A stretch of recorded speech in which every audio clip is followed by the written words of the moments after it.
Ten TV గురించి. Ten TV ఏమిటి, దాన్ని నిర్మించిన కంపెనీలు ఏంటి, వీటిల్లో సిపిఎం పాత్ర ఏంటి, సిపిఎం ఉద్యమ పార్టీ కూడా వ్యాపారాలు చేసింది, అక్రమాలు చేసింది అనే రీతిలో ఓ మీడియా సంస్థ ప్రచారాలు చేసింది. మేము ఆనాడే దానికి వివరణ ఇచ్చాం, తప్పు అని చెప్పాం. టెన్ టీవీ సిపిఎంకు ఏ విధమైన సంబంధం ఉంది, రెస్పాన్సిబిలిటీ మాకు ఉంది.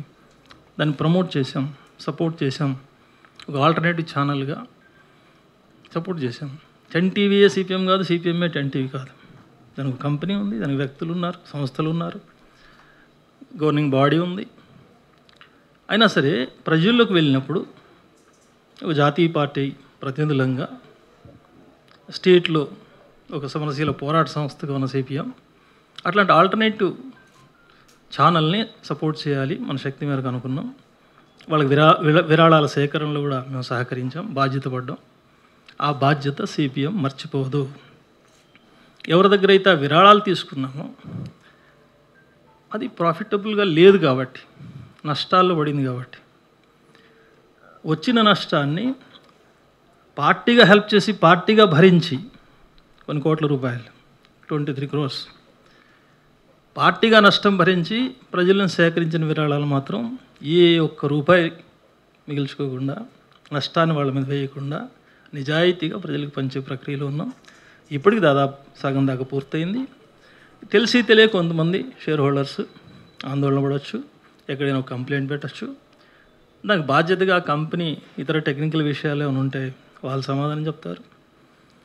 పొలిటికల్ బాధ్యతగా మేము ఏదైతే ప్రజల దగ్గరికి పోయి మా ఫేసులతో మేము సపోర్ట్ ఇచ్చి హామీ ఇచ్చి రూపాయి తీసుకొచ్చామో ప్రతి రూపాయికి మేము బాధ్యత వహిస్తాం. ఇప్పటికే చేస్తున్నాం, భవిష్యత్తులో కూడా చేస్తాం. ఇంకా ఎవరైనా మీ దృష్టిలోకి వచ్చినా సరే, మా దృష్టికి ఇండివిజువల్ తీసుకొచ్చినా, ఎవరైనా గ్రూప్ ఆఫ్ పీపుల్ వాళ్ళ షేర్స్లో నష్టం వచ్చిందని చెప్పినా మా దృష్టికి తీసుకొస్తే పరిష్కరించడానికి మేము సిద్ధంగా ఉన్నాం. ఈ విషయంలో ఆ పత్రికలో వచ్చిన విషయాలు కానీ, ఇతర కొన్ని సోషల్ మీడియాలో అక్కడక్కడ 1-2 డిజిటల్ ఛానల్స్లో కానీ వచ్చిన విషయాలు వాస్తవం కాదు అనేది మేము స్పష్టంగా చెప్పదలుచుకున్నాం. అన్ని విషయాలు పారదర్శకంగా ఉన్నాయి. అట్లాగే ఈ విషయంలో ఇంకొక అపోహ కూడా కలిగించేదానికి ఆ ప్రచారం ప్రయత్నం చేసింది. అదేమంటే మా పైన ఎవరో మా పై కమిటీలకు ఫిర్యాదు చేశారు, పోలిట్ బ్యూరోకి ఫిర్యాదు చేశారు. ఒకసారి హెడ్డింగ్ కూడా వచ్చింది, polit bureau is very serious అని. ఈ విషయంలో ఫ్యాక్ట్ ఏంటంటే, ఎప్పుడైతే ఇది నష్టాల పాలవుతుందని అర్థమైందో మాకు 2 years బ్యాకే ఈ అన్ని విషయాల్ని పోలిట్ బ్యూరో దృష్టికి మేమే తీసుకువెళ్ళాం. రాష్ట్రాలు విడిపోయిన తర్వాత కొన్ని కొత్త పరిస్థితులు కూడా వచ్చినాయి. తెలంగాణ వార్తలు ఏంటి, ఆంధ్ర వార్తలు ఏంటి, దీంట్లో కోఆర్డినేషన్ ఏంటి, ఏ వార్తలకు ఎక్కువ ప్రాధాన్యత వస్తుంది, ఇట్లాంటి సమస్యలు కూడా న్యాచురల్గా వస్తాయి.